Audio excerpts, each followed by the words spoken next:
Hello students, मैं पुष्पा यादव स्वागत करती हूँ आपका मेरे यूट्यूब चैनल हिंदी सारथी। तो आज हम देखते हैं नाइन्थ क्लास की क्षितिज काव्य खंड का पहला पार्ट। वैसे तो ये पार्ट नंबर 9 है, लेकिन अगर काव्य खंड की बात की जाए तो यह है पार्ट नंबर 9 और पार्ट का नाम है साखियाँ। और ये साखियाँ और शब्द लिखी है कबीरदास जी ने। कबीरदास जी के जन्म के बारे में बहुत सी किंवदंतियां मशहूर हैं, यानी कि उनके जन्म के बारे में प्रमाणिक तथ्य उपलब्ध नहीं है।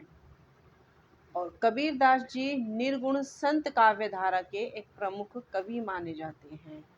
अपने काव्य के माध्यम से इन्होंने समय समय पर हिंदू मुस्लिम के भेदभाव को अलग करने की बात की है और धर्मों में जो बाह्य आडंबर और दिखावे की जो परंपरा चल पड़ी है उसको हटाने के लिए और उसको ना मानने के लिए इन्होंने अपनी साखी और शब्द के द्वारा हमें समय समय पर सतर्क किया है।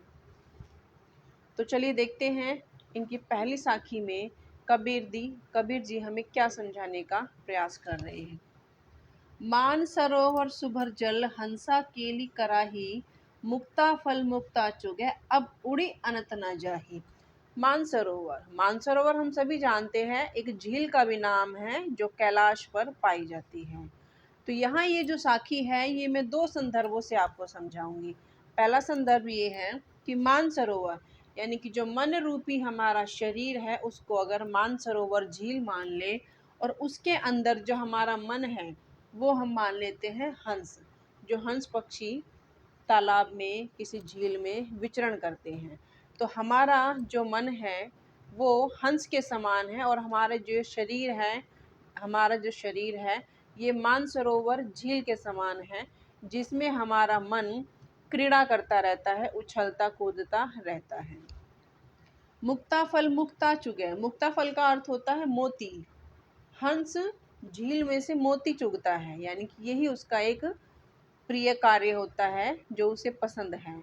तो हंस पक्षी झील में से मोती चुगता है और इसी में ही वो अपना परम सुख मानता है। हंस पक्षी के बारे में बताया गया। तो शरीर रूपी मानसरोवर झील में जब मन रूपी हंस केली कराही यानी कि क्रीड़ा करता रहता है, हम सब इसी में जो है लगे रहते हैं। अपने शरीर को देखकर, अपने आसपास के वातावरण को देखकर, हम अपने शरीर को ही देखकर खुश रहते हैं और हमारा मन क्रीड़ा करता रहता है और उसी में ही खुश रहता है, जिस तरह से एक हंस पक्षी झील में मोती चुगता रहता है। एक अर्थ तो इसका ये है शरीर और मन रूपी इस संदर्भ में। दूसरा अर्थ निकलता है इसका कि ये जो संसार है ये मानसरोवर झील के समान है, यानी कि ये संसार मानसरोवर झील के समान है और इसमें जो हम मनुष्य है वो हंस की तरह क्रीड़ा करते रहते हैं, खेलते रहते हैं और हम सभी अपने अपने कार्यों में लगे रहते हैं। मुक्ता फल मुक्ता चुगे, यानी कि हम मोती, जिस तरह से हंस मोती चुगता है उसी तरह से हम अपने अपने कार्यों में लगे रहते हैं और इसी में ही सुख का अनुभव करते हैं।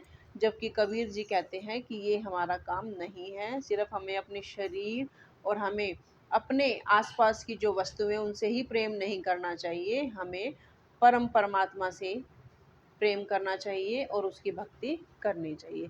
तो ये थी पहली साखी की। दोनों संदर्भ में मैंने आपकी इसकी व्याख्या बता दी है। देखते हैं दूसरी साखी। प्रेमी ढूंढत मैं फिरो, प्रेमी मिले न कोई। प्रेमी यहाँ पर बोला है भक्त के लिए कि जो भक्त है वो प्रेमी है और जो प्रेमी यानी कि जो भक्त हैं वो सब तरफ जो है अपने भगवान को ढूंढते हैं। प्रेमी मिला न कोई, और प्रेमी कोई नहीं मिलता, यानी कि जो भक्त है उसको प्रेमी रूपी भगवान नहीं मिलता। क्यों?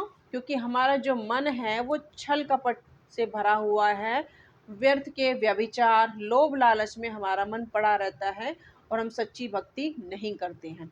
जब हम ईश्वर की सच्ची भक्ति करने लगेंगे तो हमें ईश्वर प्राप्त हो जाएंगे। जब हमारे मन में कोई लोभ लालच ईर्ष्या द्वेष भावना नहीं रहेगी तो हमें परम पिता परमात्मा का साक्षात्कार हो जाएगा और हमें वो मिल जाएंगे।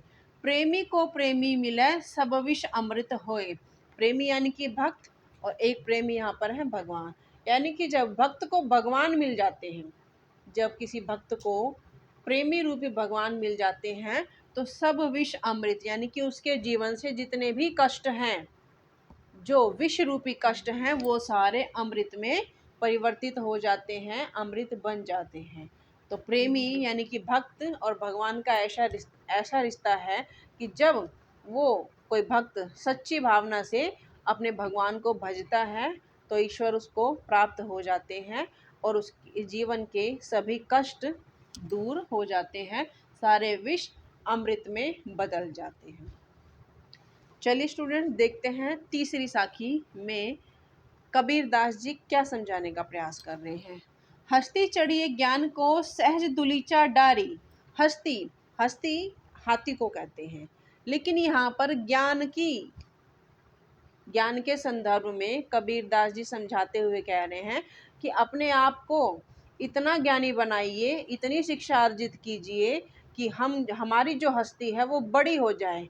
जिस तरह से हस्ती जो है उस पर चढ़ने के लिए जो महावत है, यानी कि जो हाथी को चलाता है, उसको जो आगे पीछे ले जाता है, जो उसकी सवारी करता है, वो किस तरह से सहज दुलीचा डारी, दुलीचा यानी कि उसके ऊपर बैठ जाता है और बड़े ही आराम से वो उसको इधर से उधर ले जा सकता है और हाथी उसको कुछ भी नहीं कहता है, परेशान नहीं करता है। तो एक संदर्भ में तो ये है कि हाथी की सवारी करने के लिए हमें जो है सहजता से उसके ऊपर दुलीचा डालना आना चाहिए।